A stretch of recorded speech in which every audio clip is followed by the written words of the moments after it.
brAVe Skills is a practical offshoot of the brAVe Space podcast, where we will explore some of the most impactful topics. Let me redo that. No worries. I'm actually flying blind here because I realize I have it written down. I could be reading it. So I'm like, no, I'm going to be good. I'm going to know when she's done and I'm going to get it, which is ironic considering where what I might say later on in this episode. Just realized. There will come a day when we have the intro memorized. It's coming. We're almost there. I mean, we could just get the gist as well, I suppose. Hello, AV Tweeps and AV Tweeps adjacent. Welcome to brAVe Space, or in this case, brAVe Skills. brAVe Skills is a practical offshoot of the brAVe Space podcast, where we explore some of the topics most impactful to the world of business, corporate culture, and leadership. I'm Britt. And I'm Leon. And like we said, we want to focus on skills with this show, so we're hoping that something that we cover today will be helpful for you, or by extension, someone you know. Before we get started here, we have two disclaimers for you. The first is that opinions expressed in this podcast are our own and not necessarily representative of our institutions, companies, or sponsors of the show. And the second is that we appreciate listeners' grace and understanding as we tackle topics we are not necessarily experts in. So now, on to the episode. Okay. All right. On today's episode, I had picked the topic active listening or effective listening, because we often hear the advice, listen, don't just wait for your turn to talk, but we don't really unpack what that means. So we figured we'd do a little bit unpacking here today. And Leon, when we had started to plan this out, you told me that it was very timely and has been coming up for you a lot. So I'm curious to know about that. Boy, oh boy. So I'm a manager, but also in my job, what my job is, which I won't bother explaining fully on this episode, I'll just say communication is incredibly important to what I do, not just as a manager of a team, but because of what my role is in the company. I'm doing a lot of communication. And something very timely that happened in our company, for one, was the concept of we had kind of a mandatory managers training. It's something that our HR team just does every once in a while, which is great. We talk a lot about certain soft skills, and the person who came to present to us made one particular statement in his whole presentation that stuck with me, which was that oftentimes communication requires a lot of self-reflection while you're communicating. I was like, oh my gosh, I'm so glad that you said that. It's really kind of timely, you pointing out that fact. But apart from that, it's also come up in other areas as well, where there are folks that I have worked with, folks I know even in my personal life, where I found myself calling to attention this idea that if I am listening to somebody, what's not happening in the exact moment is my mouth is not moving. I'll put it that way. And these were not like heated conversations either. It's come up quite a few times where I'm like, I guess, coaching people on communication sometimes, and that's one of the things that I find myself sometimes sharing with folks, is that just listening in general is just this incredibly fundamental skill for everybody, but especially for people who are in any kind of position of leadership. And it's interesting to hear everyone's sort of take on what the power of listening is. How do you know if you're really listening well? All of that. So yeah, I just thought it was really timely that you had that be the topic right now. What's really interesting too is I have been reading a lot lately about AI and how it fits into education and the sort of skills that students will need to learn now that we are becoming an increasingly digital world with artificial intelligence. And one of the things that I've learned is one of the things that humans can do that the AI cannot is this effective listening thing. So like a human can take in a lot more context, not just with the words being used, but with tone, body language, facial Mhm. expression, that AI is not there. It might never be there. And sometimes AI will get an answer wrong because it just doesn't understand the context that a human might understand. Yeah. Yeah. I I think AI is really amazing, and I'm always a person that I am interested to see exactly how far we take it in certain applications. But it is funny to me how it's sad to me. It's not funny actually. It's funny in a sad way. I'll see businesses that are advertising, "Hey, you could just let AI do this and not actually listen to your customers." Um, no, that's my response is I don't think there should ever be a point, whether it's machine or otherwise, there should never be a point where we're pawning off the task of doing effective listening to something else. That's just so dangerous. And if someone else is doing that kind of on your behalf, you need to know that that's a really trusted source. And yeah, like you said, a machine isn't able to catch all the nuance, at least certainly not yet, that we can. Mm-hmm. And I think there's power to that, but I think it's not just there's power to it. Like there's a reason. It's sort of like you can see it's like almost like a by design with us as people kind of thing. We relate really well to one another. Like think about we're having a baby soon, so I think maybe I'm thinking about babies a lot. But I've heard it said oftentimes that a baby's eye contact and you making eye contact with the baby ends up being so just so impactful for a lot of different reasons. Going to go into the animal kingdom, there's this whole idea of like imprinting and all of this other stuff. I'm just saying we connect with each other. We're meant to connect with each other, and there are things that are just innate and natural for us in that. And I think this topic is great because it's calling to question: do we understand some of those connection points? Do we understand some of the things that are really, really impactful when it comes to communication from the standpoint of listening to one another? And I just can't imagine having a machine do that for us. Yeah. Yeah. And you bring a good point in that we listen to understand. And I think that is a huge piece of this puzzle. Listen to understand versus listen until it's your turn to say what you want to say.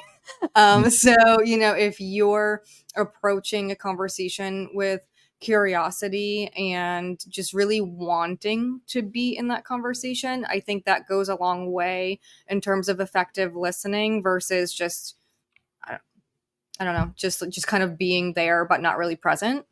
Mm-hmm. Yeah.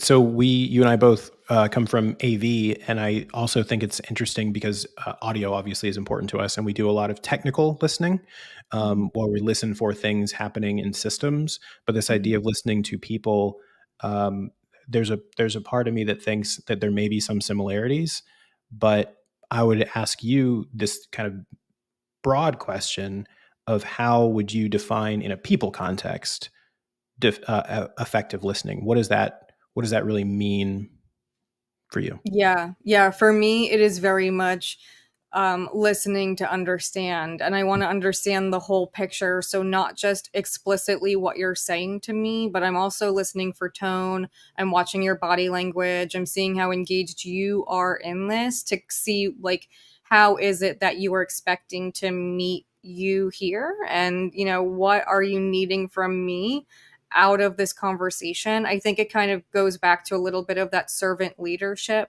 that you and I talk about and feel passionate about. I'm coming from a place of service, and I want to know like if you are coming to me with information or a question, I am seeking to understand how I fit into this puzzle you're creating for me, if that makes sense. Yeah, so it's effective listening in this case, it's a whole person kind of a thing. It's not even just the words that are coming out of the mouth. It's you're talking about noticing body language, all of these things, noticing that we communicate in lots of different ways. It's not just one. We have a uh, we as a person that's worked with clients a lot, I think sometimes I've noticed that sometimes the client is describing what they want, but there's more than just their words. And it's my job to figure out or to help get to the answer of what are we really trying to achieve? Mm-hmm. Because they're going to do their best to give me that answer, but it's kind of a two-way street.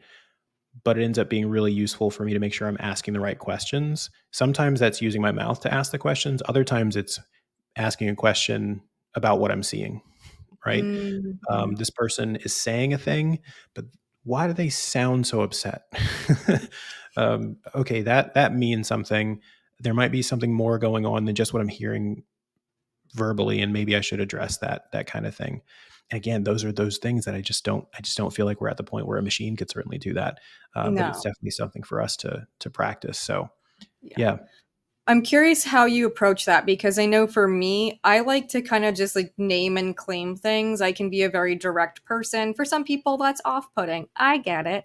But, it just is who I am. So I will say, like, you're sounding a little frustrated to me right now. Can you explain to me, like, are you frustrated? Let's unpack that because I feel like if there's any negative emotion in play, I want to understand it and I want to try to dispel it if I can. Because if you're Mhm. in a bad place, then we're not going to get to a good place very effectively.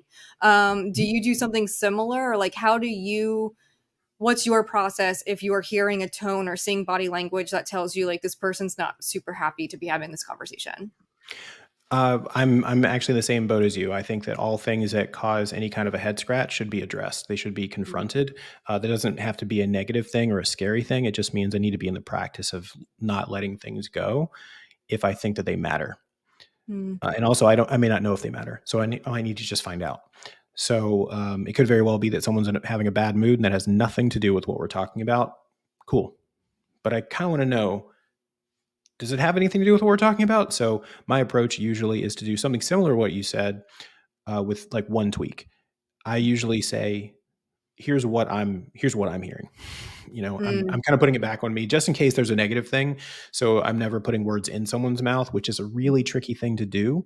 Um, I kind of have this idea, which we could talk about in a moment as well, that effective listening is sort of proven by certain things that you do as well, after the listening part is over.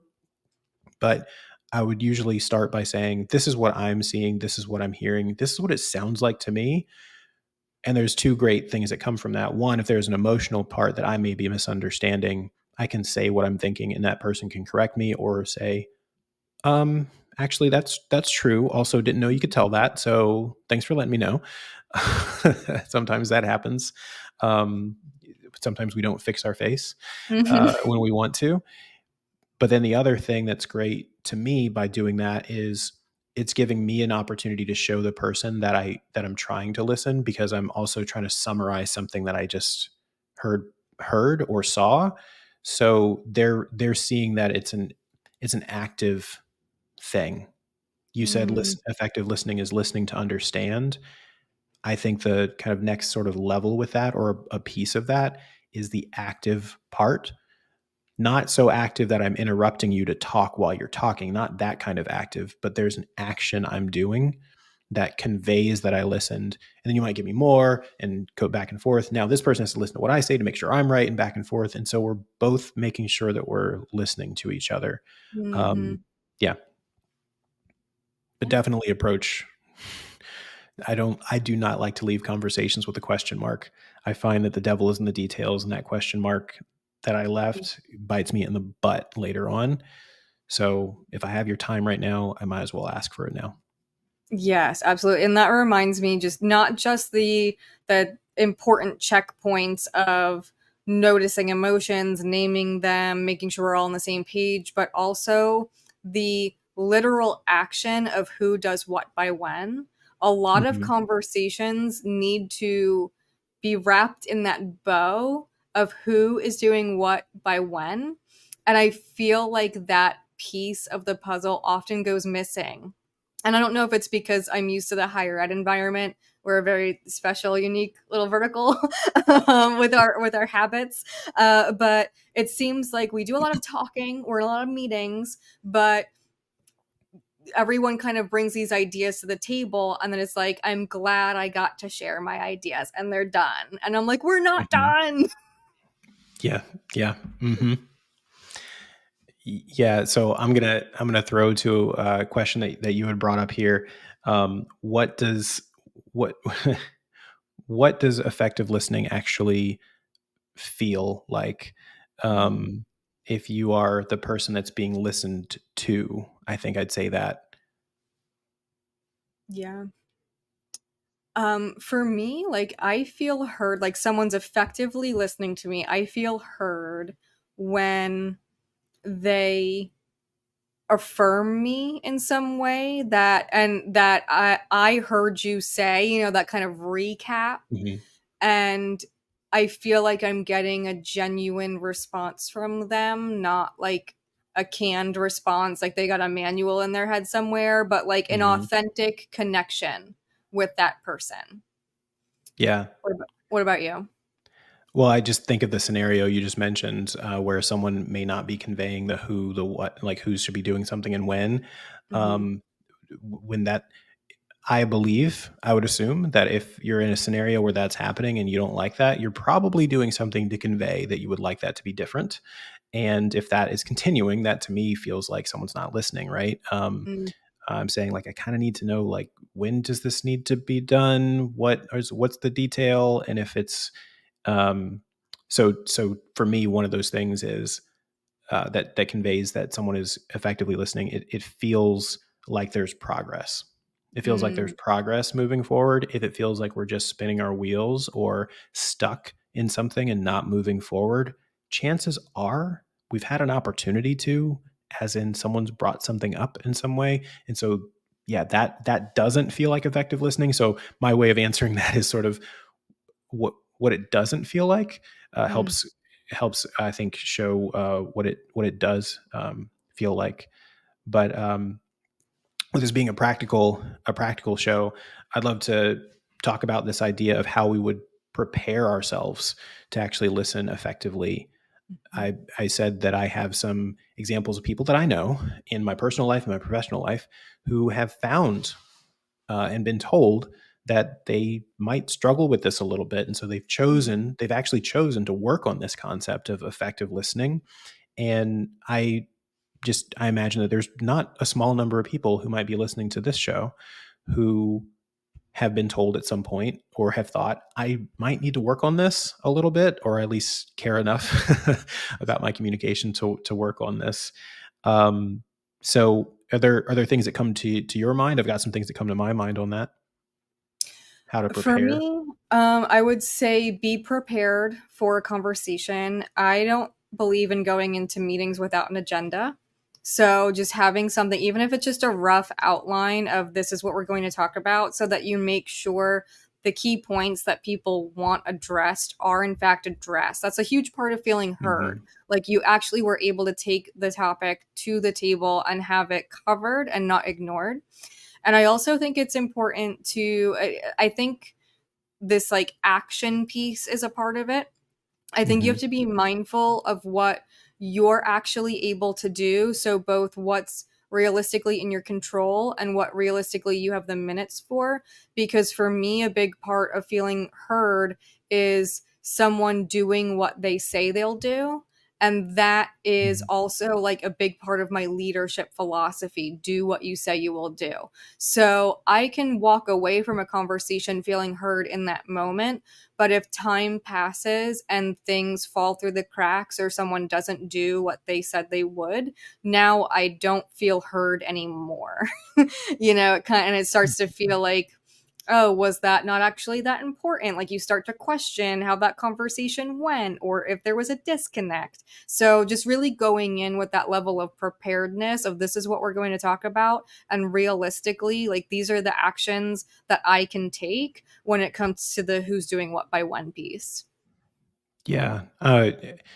That idea of you really hit on something that I think is actually a powerful point that um, we've mentioned trust on this show before and the importance of that. If we were to answer the question of why is this even important, like why are we even talking about this, right? Why is effective listening important? I think it's a key factor in contributing to how well people trust each other, certainly Mhm. how well they trust the leadership. So if you've expressed something is important and then it's not really taken seriously, you A, don't feel like someone's listening, but B, your trust is being eroded right there. And that is a very hard thing to get back.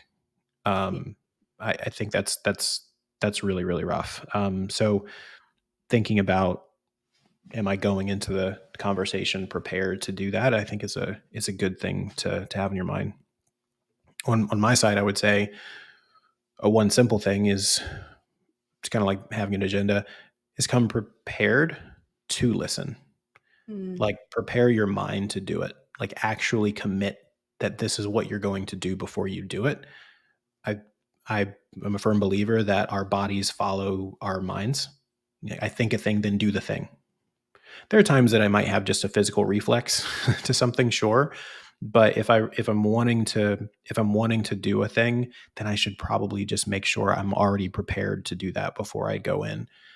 You started the episode by mentioning the concept of listen, don't just wait for your turn to talk. Mm-hmm. Waiting for your turn to talk is something you have to make yourself not do, especially if the conversation is one that you're passionate about Right. for any reason. It Yeah. could be you're excited because you love it. It could be you're excited because you hate the conversation. Either way, you're passionate. So yeah, in my mind, it's the mouth follows the mind. So tell myself, I had a manager once who did this. He knew that he would interrupt a lot, and he did it because when he was just getting passionate, it was just hard for him to not say things. It's just an internal thing. It was not ever meant to be rude. It was more like, oh, I want to be in this conversation. So he would do it. And he wouldn't realize that he was talking on top of people until someone raised their hand. I was one of those people. Again, I'm not afraid of confrontation. Raised their hand and said, hey, this is happening. Mm. So he not only would go into scenarios thinking that I'm going to make sure that there's a little bit of pause. That was his thing. He would make sure after anything someone said, he knew that there was a little bit of air before he opened his mouth, just to make sure he didn't step on anything. But he would also then ask later. He would have a couple of trusted people who would ask for feedback later to be like, "How did I do? I think I did okay. Did I do what I needed to?" And that's nothing to be ashamed of. I think leaders No. maybe sometimes be afraid of having like accountability partners, but it's a people job. It's a people job. So go to people that you trust to help you build that up. And I, to this day, he's still one of the most amazing managers I've ever had. He's sort of like, there's a standard, and it's kind of like everyone's either at that standard or they're below it, as far as I'm concerned. I um, love that. he listens to the show, actually. I hope he knows who I'm talking about. So that'd be nice. Yeah. Oh, I love that. That's awesome. Yeah, I totally agree. I think it's so important to I mean, we talked in the last episode about putting the ego aside. That's a part of this. Put the ego aside and be willing to get feedback from people and Mhm. recognize, oh, I kind of do this thing that's not great. Let me work on it. Like, that's so powerful. That's a part of both personal and professional growth. And I do want to say one thing I thought of when you were talking about being prepared was at ISE last year. I went to a session that was held by Ifat Chaudhry, and Mhm. she said she does something with her team called the 1 minute wine. So she puts 1 minute on a timer, and they can just bleh out for 1 minute anything that's on their mind in that moment that's going to block them from being an effective communicator in that meeting, because you never know what's going on in someone's plate. You know, if you're trying to sit down and talk about an upgrade to a classroom and that person in the back of their mind constantly is like, my kid is sick, like, you're never going to be able to Yeah. really communicate in that moment. So giving them that 1 minute of uninterrupted time for them to go, my kid is sick, I was up all night, whatever. I Yeah. don't have kids, so I shouldn't have chose that example, I don't know. You know, It's a thing. give them the space to get it off their chest. I thought that was really cool. Yeah, I gotta be honest. At first, when I heard this, I was like, "Oh, that sounds great." And then for a moment, I went, "Wait, that sounds like chaos. Is everyone talking at the same time? That's like the opposite of what we want to have happen here." And I realized it's probably not that. I was thinking it's just a lot of people doing word vomit all at once and then going, "Oh, I feel better." Do we all feel It's better? one at Okay. a time, but I somehow like your version a little bit better. I kind of like the cacophony of complaints. hmm Honestly, I'm pretty sure if this was like a kindergarten, so you were talking about classrooms, and I'm sure that's all collegiate classrooms. But if you were working in a space where there were kindergartners, this would probably be pretty effective. Just be like, everyone, just get it out right now. Everyone at the same time, enjoy it. Okay, okay, okay. All right, time's up. Yes. Now we're focusing, right? We're focusing. Okay, okay. Everyone was happy about that. Right. Let's move on. um, can I share an example from school? Yes. Okay. I'm going to take you back in time, or I'm going to Okay. take you back to high school Leon. We're on a Um, journey. yeah, high school Leon, just as handsome. Um, no, I'm just kidding. It's pretty awkward. I was a theater kid. All right, so I'm telling you exactly how awkward. I was a theater kid. I did tech theater. It actually has a lot to do with how with my involvement in AV, to be honest, in pro Mm. AV. But I did a lot of on stage and off stage stuff. And I had a teacher, shout out Pat Quinn, if you're listening, you did awesome. She told us about a technique for acting that to me has stood the test of time. And it's one of those things where I could say to you, hey, do you know what separates a good actor and a bad actor? Which is an overly simplified thing to say, but it works for my point. Active listening, not necessarily the personification of a character, but the active listening part. So in theater, an audience is watching everyone on that stage, including the people in the background. So your lead might be up front saying a bunch of stuff, singing something like that, but all the people in the background, they're selling that whole performance. Mm. Active listening is something we actually spent more time on than you would think when it came to learning these skills as students. And I feel like there's an exact parallel when it comes to just communication. So she had this method that she called THeLAW. I don't know if she made it up or not, but it was THeLAW. There was no E, it was TH and then LAW. Okay. I want to go over that real briefly because I think it works. I think it's like a practical, you could do this when you're speaking. She was saying when you're listening, you start with a thought, you look at who's talking, you will then do some kind of action that probably also corroborates the fact that you were listening to them. There's some impact based on what they said, and then words come out of your mouth. But it's a sequence.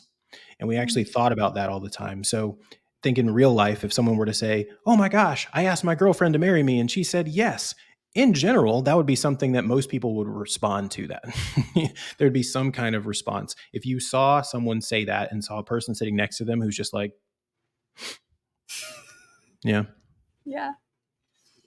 Or you saw someone that was just like, because in an actor's, what's going on with an actor is they're thinking to themselves, I'm waiting for my cue. I'm waiting for my cue. Are they finished with the line? Because I know what I'm about to say. I'm ready. I'm ready. I'm ready. And then they say it. And they go, oh, Mm. I did a good thing. We were nervous about our intros earlier, listeners. And I had a moment where I thought, I'm going to mess up the intro. I'm going to forget to say, now here's the episode when Britt finishes her part. And that's all I have to say there. Super ironic. But that concept is one that we can do. It came from the world of theater. It came from like acting, but it holds true if we're talking about effective listening. I, my thoughts should be about what the person's saying. I look at them. I have eye contact with them. We are millennials, and we tend to do things like, "Oh, I'm just going to look at this while I'm talking to you." Mhm. That's not no. We got to no, not okay. Um, Action. I might move in. I might lean in or something, or I might Mm. do some other emotion. I might walk towards you, something like that. I might nod my head. Those kinds of things, and then I say words. Mm. It's not just I'm repeating back, which is effective, but there are other things also going on, and those are all very natural things. If we're doing all of those, people I think will feel that there's effective listening, but you're also effectively listening, because Yes. then I guarantee anything you say after that point comes from a place of understanding. Yeah. I love that. I love that that is absolutely practical advice. Hmm. Yeah, I still use it today. I'm in my 30s, and I am not going to lie to you. I actually use it when I'm presenting things, when I'm in one-on-ones, when I'm when I'm in meetings that might be a little bit heated, Mhm. with um, anybody. I'm thinking, all right, we're not going to respond too fast. The law. What am I thinking about? I'm thinking about what they're saying. I'm not thinking about what I'm going to say. I'm thinking about what they're saying. And then move on, move on from there. But yeah, shout out to my high school drama teacher for that one. Yay, shout out. I love it. Mhm. All right, did we have a listener question for this episode? We didn't. I was actually thinking of starting the episode by saying that, in a way, to be honest, everything that I've ever seen, even online, about this concept is essentially we're basically answering the world's questions because there's just you had a great slew of questions in there. So I figured this time maybe just wouldn't even mention the idea of a listener question and just move past it because we don't always have them. You're welcome, world. Yeah. All right. Well, That's going to be the stinger at the end of the episode. It's just going to be Britt going, "You're welcome, world." And I'll throw in a mic drop sound. You talked and we listened. You wanted this. we deliver. All right. Mhm. Well, then, I mean, you just gave us a super practical THeLAW. I feel like that is an amazing action item to take away from this to start putting that into practice whenever you can. What other action items would you say that we have? I actually love one that you had brought up, this idea of the mindfulness bit.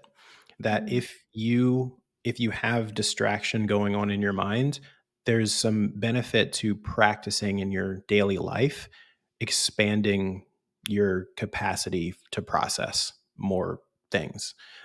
So the idea of practicing mindfulness ahead of communications is really only going to probably benefit you when you're actually in a scenario where you're talking to folks.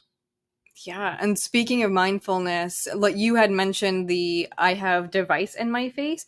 Mhm. If you one put device down and two tell device not to ping and ding you at that time, either turn off or do not disturb because it just takes one noise for you to be out of the game and now focused on some other thing, which isn't fair to the person who you're talking to. Yeah, absolutely. Okay. Good action items. Sorry, I'm stopping because it's normally you that closes. So I was like, yeah, that's good. I I should will probably say something. Sorry. close now. Here's our outro.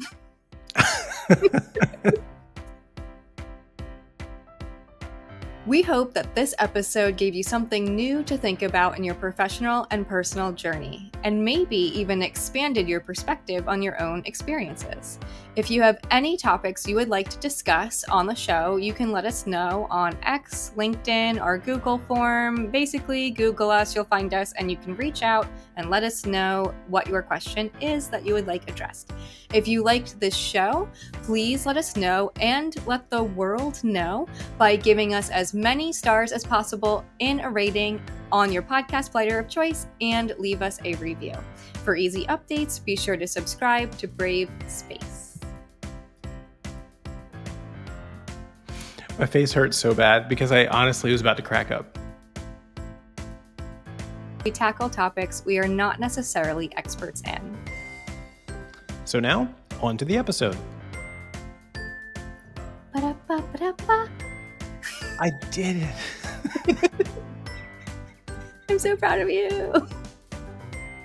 I was like, I'm sure I'm supposed to say something else. I'm sure I'm supposed to say something else. I was thinking I would find it, and then I didn't find it. Obviously, this is fine to cut because I always have a little bit of cut after the intro. So I just, sigh of relief. Did it. That was perfect. All right. You're welcome, world. All right. Well,